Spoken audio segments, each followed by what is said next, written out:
special edition today with Dr. Lyle Koca, all the way from Omaha, Nebraska.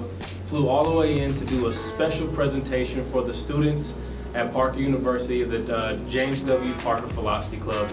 So if you're not attending that, make sure you start coming every Thursday at noon. So I just had a couple questions that were on my mind, and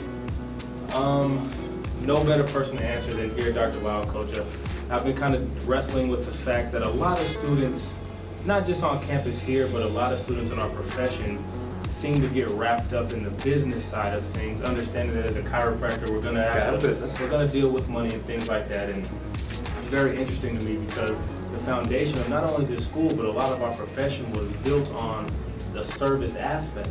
And I want to know, in your mind, where did that gap become, and what can we do as students or as a profession to bridge that gap in between business and service, and understanding they work hand in hand, but we're a profession that's built on service.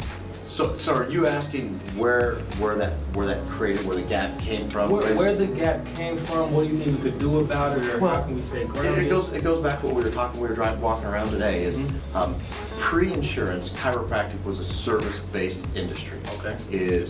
I have stories. I love to tell stories about. We have a patient of ours, practice member of ours, that now has moved to Virginia, and you've never heard this one.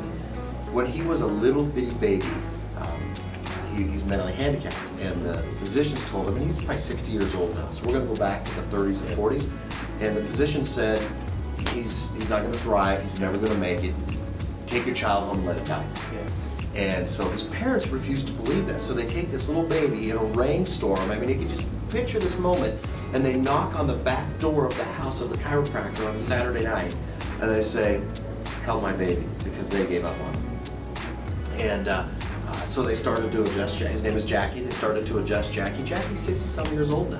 Wow. The other flip side of that, we had with us 6 years ago on a Saturday. We have a couple practice members that take care of physically and chemically abused children. Okay. And they had a little girl that was born. Her name was Brianna, and she was from a crack born over in Council Bluffs, which is about 40 minutes from my house. Terry called me on a Saturday afternoon, about 2:30, said, "I have a baby here," and they said she's going to die. What do you want to do?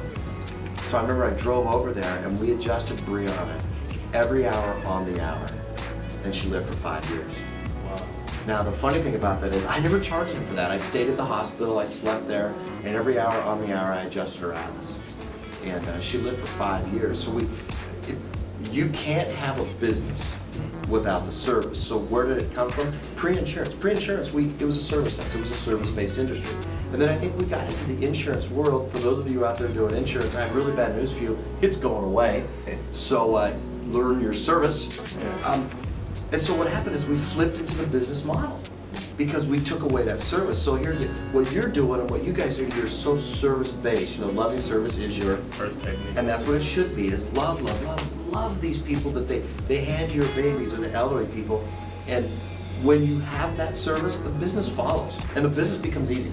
Absolutely. And I think as a student, I think we kind of lose track of that just because a lot of us, we're taking a lot of tests, and a lot of us get wrapped up into the fear base, and we're taking tests to pass as opposed to taking tests to learn, to serve people.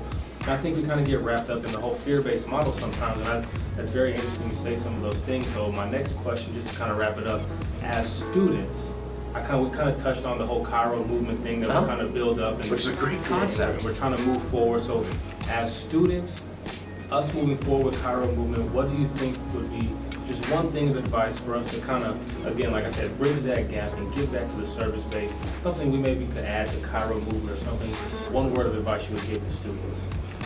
Well, I don't have one word because that's not how I roll.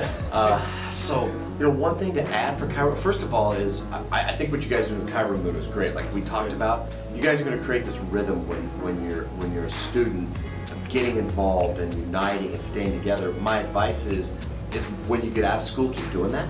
Because here's what chiropractors do, and if chiropractors are watching this, this is the time where you got to kind of reach down and grab yourself, because you know that you do this, is when it's like an animal getting out of the jungle and you scatter, you just go wherever. And if you're an animal that can't survive, and where you run out of the jungle, you're gonna die. And that's what's happening to the profession right now. So as students, is don't do that. Okay. keep united, keep together. I think it's beautiful what you're doing. I mean, you and I are friends on this thing called Facebook, and I see like you've got a couple students who were patients of mine who go to another chiropractic school, and I see you stay in touch with them. Absolutely. And I love that unification, because if you do that now, you're going to do it when you continue to go out and practice, as to get more students involved in it. And get back to your principles and your foundation. You lose that, you lose it all. You know, as Dee Dee Parma said, I'm not in jail for lack of principle. I'm in jail for the abundance of principle, and that's what we need. Like I showed you when I got off the plane, I was reading the green books. You know, 25 years in practice, I read quotes from the green books. I saw it. Because that's what I do. That's awesome. And I'm not one of those weirdos either. No, So- you're not. None of us are. So, well, some of them are. Yeah. But we're not. You know who you are.